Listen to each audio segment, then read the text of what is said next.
Salut les geeks, aujourd'hui on va s'intéresser à SC2, enfin StarCraft 2.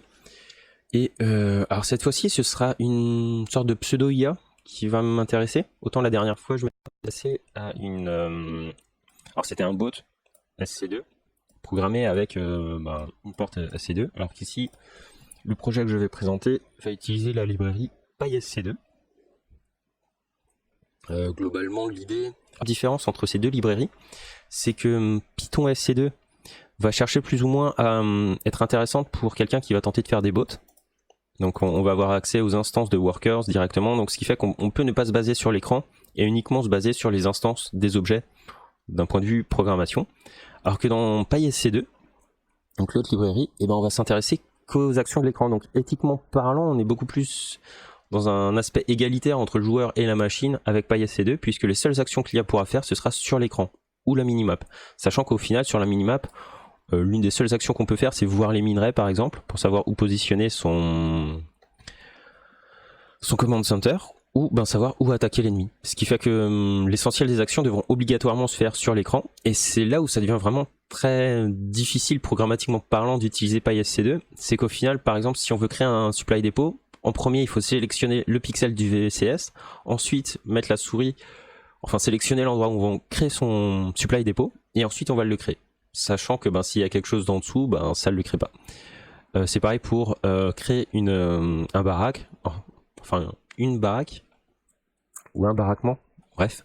On sélectionne d'abord un VCS, ensuite on crée, enfin on va sur l'endroit où on veut notre baraquement et on va le créer. Donc c'est assez problématique pour sélectionner les éléments, surtout que ici par exemple on ne se base que sur les éléments de l'écran. Donc si je vais ici, pour l'IA, je n'ai plus de command center et je n'ai plus de... comment dire, je n'ai plus de command center, je n'ai plus de baraquement, je n'ai plus de supply depot.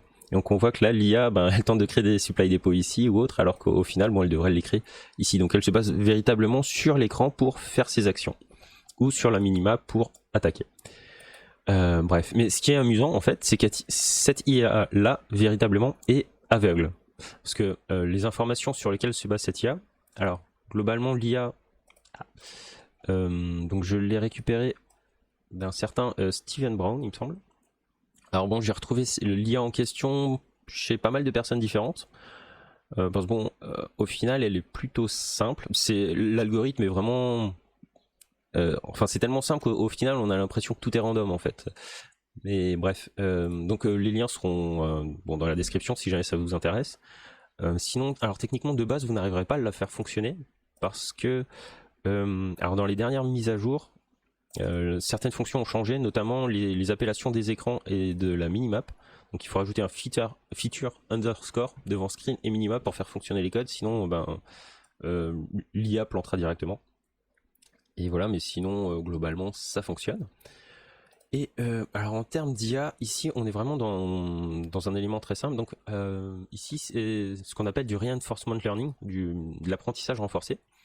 L'idée c'est qu'au départ on va faire des actions qui seront entièrement random, donc on sera dans le cas else de notre choose action ici, et sinon en fait on va faire, alors on sera quand même un peu sur du random, mais derrière en fait on va sélectionner la meilleure action, basée donc sur son index, et l'index ce sera, alors ça devrait être le meilleur score, enfin le meilleur choix possible sur nos observations. Et donc nos observations c'est quoi? Ça va être un tableau de données, donc ici à ma droite j'ai plus ou moins l'algorithme de l'IA, donc avec l'apprentissage de nos scores en fonction des de l'observation précédente et des différents choix qui sont faits. Donc par exemple, donc ici j'ai mon learn, et le learn il est ici, donc on prend l'état précédent, l'action précédente et la reward de notre action, puisqu'en apprentissage renforcé, l'idée c'est qu'à chaque step de notre IA on va donner un gain. Et donc ce gain va permettre de savoir si l'action précédente était positive ou négative, et donc en fonction de ces scores là, on aura un meilleur score et donc un meilleur choix. Et voilà, donc ça c'est pour l'IA, donc c'est vraiment le truc le plus simple qui soit, donc c'est plus un algo type NEAT ou ce qu'on appelle de la génétique, c'est pas vraiment de l'IA, enfin c'est vraiment un peu la base. Donc je suis pas sûr qu'on puisse vraiment dire que c'est du... Enfin, c'est de l'apprentissage renforcé, mais c'est... En termes d'algorithme, il n'y a pas vraiment... Bon, c'est pas du réseau neuronal, c'est vraiment le système de base. au final, bon, on n'aurait qu'un seul neurone en fait ici, si on voit le truc comme ça. Bref, et donc au niveau de notre bot, on va dire côté code donc du bot qui est ici, on peut voir déjà l'ensemble de nos actions. Donc on a l'action de ne rien faire, l'action de créer un supply depot, une baraque ou un marine, et ensuite on va avoir un certain nombre de possibilités d'attaque. Donc ici on a des maps de 64 par 64. Et donc l'idée c'est d'attaquer plus ou moins tous les 2 pixels, sachant que les actions d'attaque pourront être faites sur, alors il me semble qu'il y a un random de 1 sur 1, donc globalement on est censé attaquer à quasiment un tile. Donc on a 64 x 64 possibilités d'attaque. Enfin 32 par 32, sachant que derrière on aura un élément de random en termes de positionnement. Mais bref, donc on a quand même donc dans les 36 actions différentes pour cet élément-là. Et ensuite, donc l'IA, elle va nous donner un chiffre entre donc 0 et 35 inclus, pour au final faire nos choix. Et donc en termes de d'apprentissage, donc on a dit qu'on se basait sur un état, et cet état-là, il est assez impressionnant parce que bon, on pourrait se dire voilà, l'IA va avoir accès à l'écran et elle va faire ses choix en fonction de ce qu'elle voit. Et ben en fait non, pas du tout. Les informations qu'elle va avoir, ça sera son nombre de command center, son nombre de supply depot, le nombre de baraques, l'armée qu'elle possède, et ensuite elle va avoir en fait un ensemble de zones où l'ennemi peut être présent ou pas. Bon, c'est ce qu'on appelle les hot scores ici, hot squares, enfin les carrés chauds. Et de là, l'IA en fait, on va lui fournir ces éléments-là sur lesquels elle va tenter d'apprendre. Et de là, ben, elle va faire un choix. Et ensuite, l'IA va être, le bot va être découpé en en 3 possibilités. Enfin bon, le découpage est fait au-dessus. C'est globalement dans l'état numéro 1, on va faire notre choix. Donc par exemple ici ça peut être le choix de créer une baraque ou un supply depot. Dans ce cas-là, il faut sélectionner un VCS. Et c'est là où la librairie PySC2 est assez compliquée. C'est qu'en fait ici cette action-là nous donne l'ensemble des pixels sur lesquels il y a des VCS. Et ensuite il va falloir les sélectionner. Donc là vous avez sélectionné votre VCS à la fin de cette action-là. Et donc à l'itération suivante, vous aurez un VCS de sélectionner. Donc de là, vous aurez un certain nombre d'actions possibles. Et donc là, vous passerez dans le move number ici one. Et donc là, ben, vous créerez ou votre supply depot ou votre baraque. Mais ça uniquement si vous avez sélectionné un VCS. Sachant que si vous voulez build un marine, il faut avoir sélectionné la baraque avant. Donc c'est là où c'est compliqué, c'est que vos actions sont découpées en étapes. Donc il faut vraiment interagir avec les pixels et donc interagir avec l'écran que vous avez là ou la minimap. Et bref, ensuite pour les attaques, ben, là c'est différent, il faut avoir sélectionné l'armée, puis ensuite ben, attaquer une zone. Et voilà, sachant que bon, on attaque avec la minimap, comme ça en fait on peut garder l'écran sur sa base, et ça permet, bon ça simplifie pas mal le processus, sinon c'est beaucoup plus compliqué. Et voilà, donc on a vraiment accès à une IA aveugle, puisque l'ensemble des informations qu'elle a, c'est juste ça. Bon, après, techniquement, on va dire qu'elle a accès aux features de la minimap, mais bon, au final, ça veut dire que quand elle positionne ses baraquements, quand elle positionne ses supply depot, elle sait vraiment pas ce qu'elle fait, et même elle ne sait pas forcément c'est quoi la map. Donc en soi, elle déplace l'armée vraiment en disant, bon ben voilà, je veux que mon armée, elle attaque tel point sur la map, et puis ça s'arrête là. Donc c'est assez marrant parce qu'au début, donc là en fait l'IA en est à sa 3153e game. Autant là maintenant en fait elle ne fait que tourner autour des zones de minerais. Donc elle a remarqué qu'en fait les scores étaient meilleurs lorsqu'elle était autour des zones de minerais. Donc là on voit qu'elle zone cette zone de minerais, là elle attaque, là elle va tenter d'aller à une autre zone de minerais. Donc là elle attaque ici, en parallèle elle attaque ici. Et puis il y a une autre partie qui essaie de retourner à l'autre zone de minerais. Et là, elle y retourne. Donc concrètement, elle ne fait que se balader entre les zones de minerais. Mais dans les premières itérations, elle ne faisait que se balader n'importe où. Elle pouvait s'arrêter en plein milieu. Alors que là, maintenant, ben, elle se balade entre les différentes zones. Et là, ça s'est arrêté. Donc là, en fait, on peut voir que la game s'est arrêtée sur une égalité. Donc ici, c'est les scores. Donc on voit qu'avant, elle a gagné une game. Ici, elle a fait une égalité. Alors que bon, elle était en train de gagner. Mais en fait, pour l'apprentissage, on limite en fait le nombre de steps à 28 800, ce qui fait qu'en fait l'IA n'a que 21 minutes et 25 secondes pour gagner, sinon ben, c'est perdu. Donc on peut voir par exemple ici, ben, elle a perdu une game. Mais globalement, en fait, sur les dernières games, c'est assez correct, elle a fait pas mal de victoires. Mais bon, si on peut remonter jusqu'au game un peu moins. Enfin, là, par exemple, à 2600 games, ben, elle faisait quand même pas mal d'égalité, avec quelques victoires seulement. Et bref, et avant, bon, c'était encore pire, si elle faisait quasiment que perdre. Après, il faut aussi se rendre compte d'une chose, c'est que l'IA, en fait, n'a qu'à accès au barracon, au marine, au supply depot. Euh,